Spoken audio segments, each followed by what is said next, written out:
Welcome back to Big Suka Sukhoi, scams, communism, Russian bias, all the good things. Everything communism is great and everything capitalist is bad.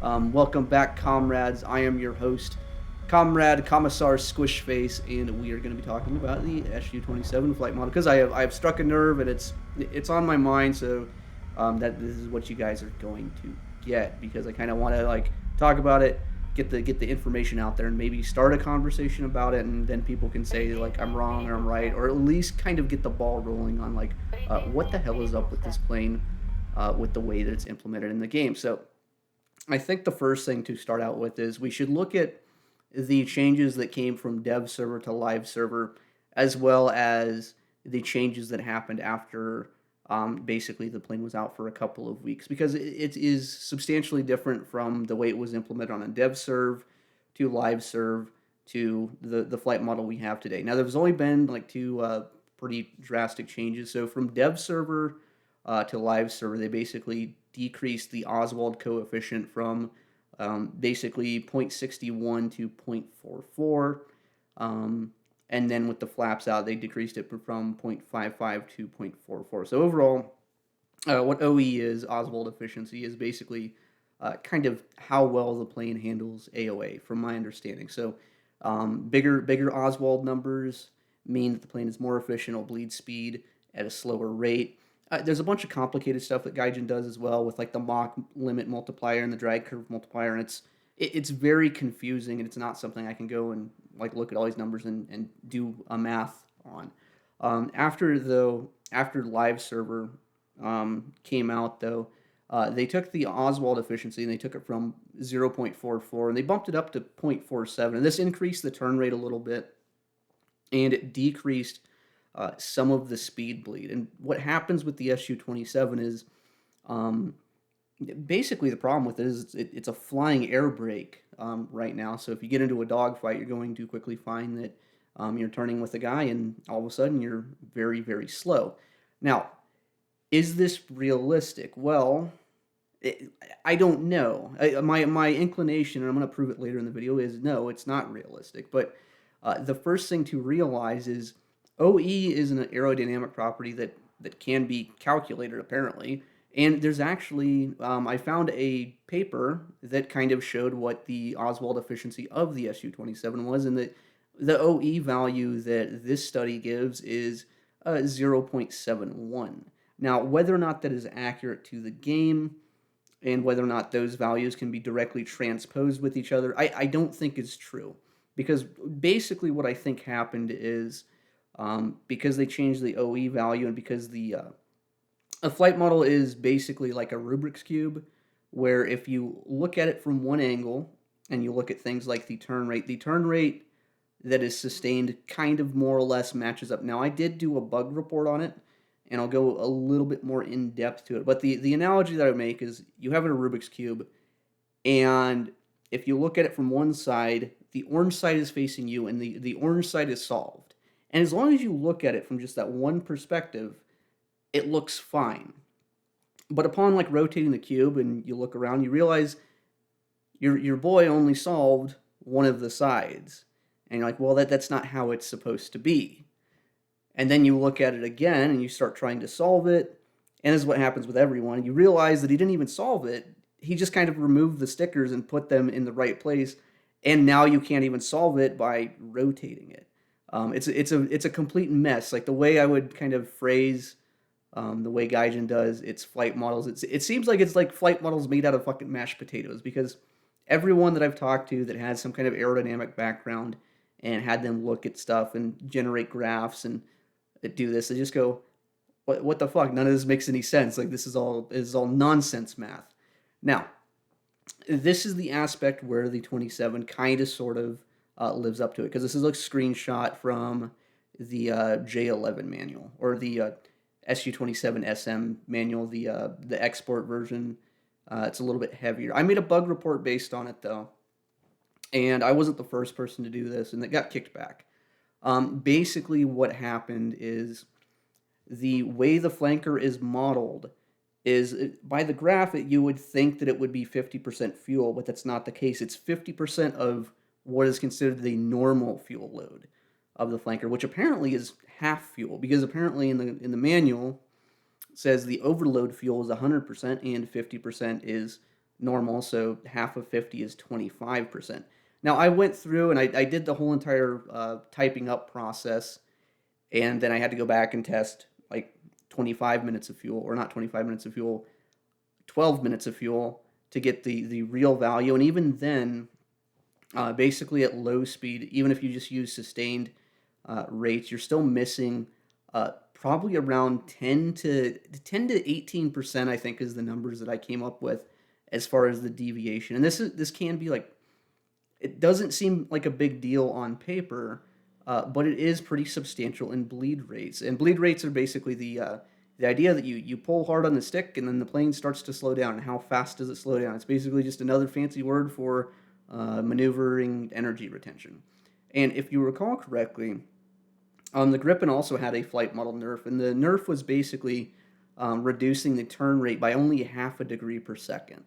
And they did this by changing a drag coefficient in the program, and just a 1/2 degree error resulted in a pretty substantial reduction in the Gripen's kind of like ability to like hold the speed forever. Now it's still kind of the best plane in the game, but it's at least fightable in things like F-15 and F-16. So why would I bring up the Gripen in a video about the Su-27? Well, for starters, we know that these planes faced off in an exercise against the Chinese Air Force versus the Thai Air Force, and the Thai Air Force used Gripens, and the Chinese used J-11, so the slightly heavier flanker that we have in game. Now, these are the results, and basically on the first 2 days they did like dogfights within visual range, basically kind of like the meta that we kind of run in Sim right now. And the flanker did pretty well. It did 16-0 on the first day and then 9-1 on the second day. Now, this isn't really enough to conclude anything because we don't know the rules. We don't know exactly what the missile loadout was. Just the fact that they could have been using the PL-10 with like a 90-degree high off-bore sight capability versus AIM-9Ls might be the decisive advantage. But this is from a Chinese university like presentation, so it's not necessarily like numbers that are just cooked up. And then the other thing that the Chinese concluded, was the Gripen basically on all of the other days kind of, stomped the shit out of the J-11, because it just is a better, more modern plane in the like beyond visual range realm, which is the thing that like planes focus on. And the dogfighting thing, like, it still exists, and basically most fourth generation fighters seem to have like maxed out that capability. Like, we can't really make them perform a lot better without like building a guerrilla pilot. So for all intents and purposes, most fourth generation fighters are like fairly reasonably capable of fighting each other. Now, the other thing that we have is we have a Smithsonian interview, or it's a republished interview that's published by the Smithsonian magazine with the Ukrainian pilot. And the Ukrainian pilot basically compares the Su-27 to the MiG-29, and also says that, hey, we went up against F-15s in 2018, and if we get to the dogfight, we're doing pretty good. Winning 3 out of 4 engagements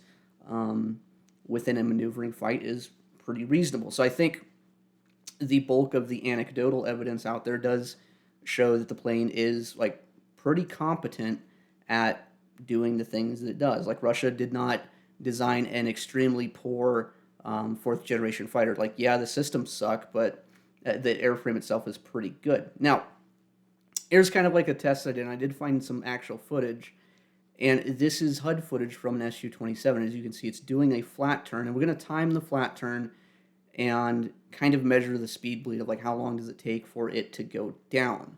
And this guy does a flat turn, and he kind of like angles down, and our bleed rate ends up being around 9 kilometers per hour per second. And we're going to try to duplicate this in Warthunder. And if the way the math works out is the guy was turning around 15 degrees per second. So that's kind of like the thing that we're trying to go for here. And I'm going to repeat it a couple of times, and this is the first test, and the bleed rate ends up being about 14 kilometers per hour per second. So the bleed rate is higher than shown in the video, but we're also like a little bit slow on that turn. We're probably about 14 degrees instead of 15. So we're going to repeat it a couple different times. And the numbers are going to be different because I'm doing this with a stick. I have to do it with a stick. You can't really do it with instructor or trim, because you have to like adjust how much you're pulling to maintain that 15. And we do it again, and we end up with a bleed rate around 20 kilometers per hour per second. So between 400 or from 500 down to 400, we're seeing a pretty high speed bleed rate compared to what we saw in the video. Now, there are some things in the video that we can't really account for. Like, we can't really account for what modernization of the 27 is shown in the video, because if it's a later modernization, they did upgrade the engines.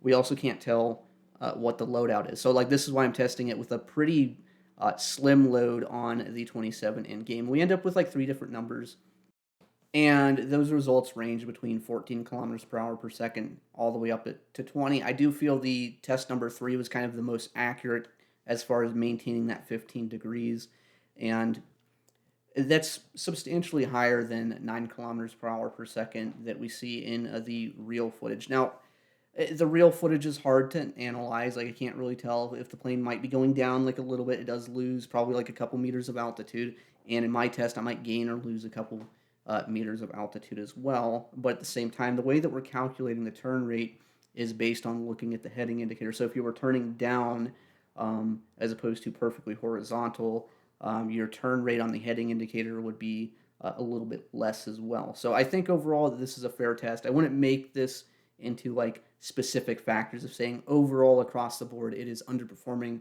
by basically like a factor of around 2. I don't think that's the case, but I think it is just like a good indicator that in some ways it is underperforming in the speed bleed sections.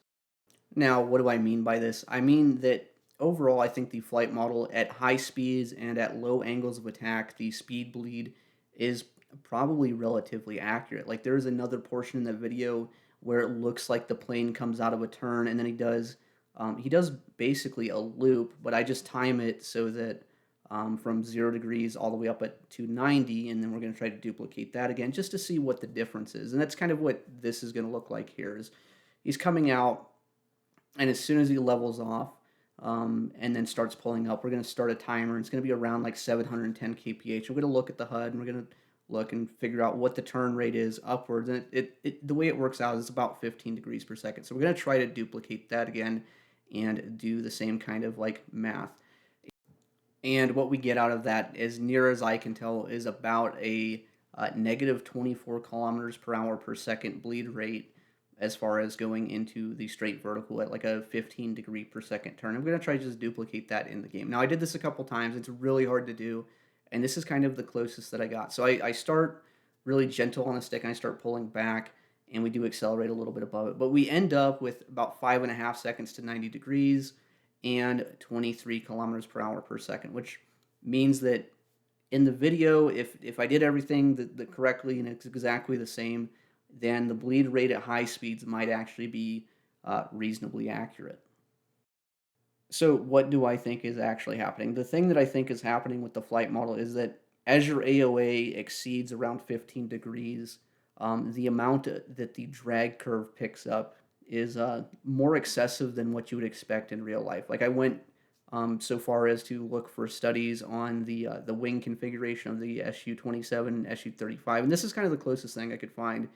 And this gets us at least some lift drag curves for something in a computer test that resembles the Su-27. Now, it is an Su-35 kind of facsimile with the canards, but in the test, the canards aren't movable, and replacing leading edge root extensions with canards is kind of it's kind of a mixed bag. It's kind of a wash. The canards do some stuff better, but this is as close as I could get for like, actual factual data. Now, I don't have an aerodynamic engineering degree, so I can't necessarily make complete sense of everything and cross-reference the lift drag data from an experiment and ascertain like the deviations of like what their model would be versus like a full fidelity Su-27 flight model. So these are, it more or less end up being gross approximations. But I think after analyzing the results and looking at what the simulation says, and then what the graph from the in-game data that is generated, and we can look at both of those, and it does kind of support that conclusion. It does support the excessive bleed rate that we've seen in like in the actual video footage. So with those two charts that I've just gone through, I'm going to show a third chart, and it's just the drag chart, but it's the same study from a different source, and I drew some lines on it so I can talk through it, just so I can expand it basically what I think is happening.